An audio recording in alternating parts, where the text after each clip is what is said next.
Hello everyone, आप सभी का स्वागत है। तो आज हम समझते हैं कि किस तरीके से हम अनजाने में सम्मान की जगह दूसरों का अपमान कर देते हैं या फिर किस तरीके से हम समाज में भेदभाव करते रहते हैं। तो भेदभाव करने का या फिर डिफ्रेंसिएशन का जो पहला आधार है वो है बॉडी। तो बॉडी के आधार पे हम 4 पैरामीटर्स पे भेदभाव करते हैं। जैसे कि पहला पैरामीटर है एज। आप सभी ने सुना ही होगा, बड़ों का सम्मान कीजिए।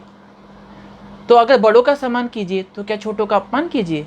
आप छोटे बच्चे को भी कुछ बुरा कह दीजिए, वो तुरंत रिएक्ट करेगा। तो छोटे बच्चा भी सम्मान चाहता है। ऐसा नहीं है कि आप उसका अपमान करोगे तो चल जाएगा, लेकिन हम ये सोचते हैं कि ये तो बच्चा है, इसको तो कुछ भी कह दो। तो हम एज के आधार पर जो है भेदभाव करते रहते हैं। लेकिन सही तरीका क्या है? चाहे छोटा हो, चाहे जवान हो, चाहे बूढ़ा हो, सभी को सम्मान चाहिए और सबको इक्वल ट्रीट करना चाहिए। तो ये सही तरीका है। दूसरा तरीका है भेदभाव करने का जेंडर के तौर पे। कुछ जगहों पे आज भी ऐसा होता है, जो महिलाएं हैं उनको थोड़ा सा कमतर समझा जाता है। कुछ जगह आज भी देखा जाता है, जो नहीं होना चाहिए। तीसरा है रेस। तो हमारे समाज में भी हम जातियों के तौर पे भेदभाव करते रहते हैं कि इस जाति का व्यक्ति सुपीरियर है और इस जाति का व्यक्ति इन्फीरियर है। तो इस तरीके से भी हम भेदभाव करते रहते हैं, जो हमको नहीं करना चाहिए। हम सब इक्वल हैं। फिजिकल स्ट्रेंथ, जैसे कि कोई बहुत सुंदर है तो हम उसको स्पेशल ट्रीट करते हैं। कोई बहुत बलवान है तो हम उसको कुछ अच्छा ट्रीटमेंट करते हैं। तो यानी इसका मतलब जिस व्यक्ति के पास कोई भी शारीरिक गुण नहीं है, जो सुंदर नहीं है, जिसके पास कोई टैलेंट नहीं है, तो क्या उनको सम्मान का अधिकार नहीं है? तो जब हम ऐसा कर रहे होते हैं, जैसा कि हमने लास्ट लेक्चर में डिस्कस किया, तो हम बाकी लोगों को अपमानित कर रहे होते हैं। जब हम किसी व्यक्ति को स्पेशल प्रूव करते हैं, उसको ऐसा दिखाते हैं कि आप स्पेशल हो, तो बाकी लोगों का हम अपमान कर रहे होते हैं और जो हम देख नहीं पाते हैं। और फिजिकल स्ट्रेंथ की दूसरी बात करें तो आप सभी ने सुना भी होगा कि कमज़ोर पे हम पावर दिखाते हैं। तो हमको लगता है कि जो हमसे कमज़ोर है उसको हम दबाने की कोशिश करते हैं, और जो लगता है हमसे बलवान है उसे डर जाते हैं और उससे डर के वैसा बिहेवियर करते हैं। तो ऐसा करने के पीछे हमारी एक मिसकंसेप्ट है, जो हमारी एक मान्यता है, वो ये है कि ह्यूमन बीइंग इज़ बॉडी। हम एक शरीर है। तो जब हम दूसरे को शरीर के तौर पे देखते हैं तो हम इस तरीके से लोग में भेदभाव करते हैं। लेकिन रियलिटी क्या है? तो वास्तविकता तो यही है कि मानव जो है सेल्फ यानी चैतन्य इकाई और शरीर या फिर बॉडी, इन दोनों का कोएग्जिस्टेंस है। जब ये रियलिटी हमको दिख जाती है तो हम ये जो गलतियां हैं, तो हम जो बॉडी के तौर पे भेदभाव करते हैं, ऐसा हम नहीं करेंगे। तो भेदभाव करने का, तो डिफ्रेंसिएशन करने का जो दूसरा पैरामीटर है वो है फिजिकल फैसिलिटीज़ या फिर सुविधाएं। तो जैसा कि हम जानते हैं, समाज में जिनके पास ज़्यादा पैसा हो, ज़्यादा वेल्थ हो, हम उनको अच्छा ट्रीट करते हैं। हमारे परिवार में भी ऐसे संबंधी जिनके पास अच्छी प्रॉपर्टी है या फिर जो धनवान है, तो ऐसा देखा जाता है कि ऐसे लोगों के साथ हम संबंध रखना चाहते हैं। हम वेल्थ के तौर पे भेदभाव करते रहते हैं। दूसरा है पोस्ट। तो पोस्ट के तौर पे भी हम भेदभाव करते हैं। जैसे कि एग्जांपल के तौर पे, अगर आपके ऑर्गेनाइजेशन में आपका जो बॉस होगा, आपका उससे बिहेव करने का तरीका और ऑर्गेनाइजेशन में जो प्यून है, सफाई कर्मचारी है, उससे बिहेव करने का तरीका जनरली लोगों में अलग अलग होता है। लेकिन अगर हम ऐसा कर रहे होते हैं तो हम गलत कर रहे होते हैं। और दूसरी नोटिस करने वाली बात यह है कि अगर हम पद की वजह से जो सम्मान कर रहे होते हैं, वो सम्मान क्या होता है? दिखावा होता है।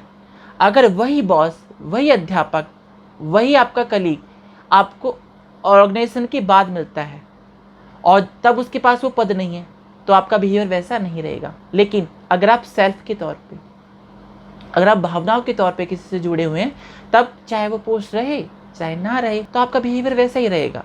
तो अगर कोई संबंध भावनाओं से जुड़ा हुआ है तो आप बुरे वक्त में भी उसकी मदद करें। तो ऐसा हम क्यों करते हैं?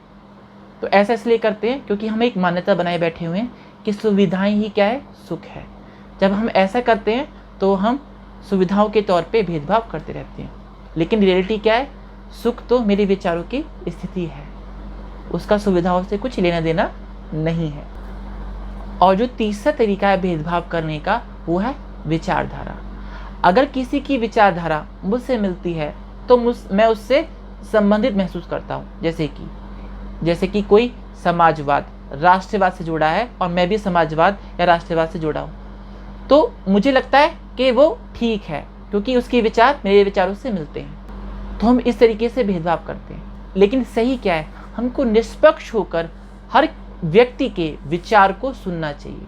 हमको ऐसा लगता है जिस व्यक्ति की विचारधारा हमसे मिलती है वो हमेशा सही है, और ऐसा करते वक्त हम भेदभाव कर देते हैं।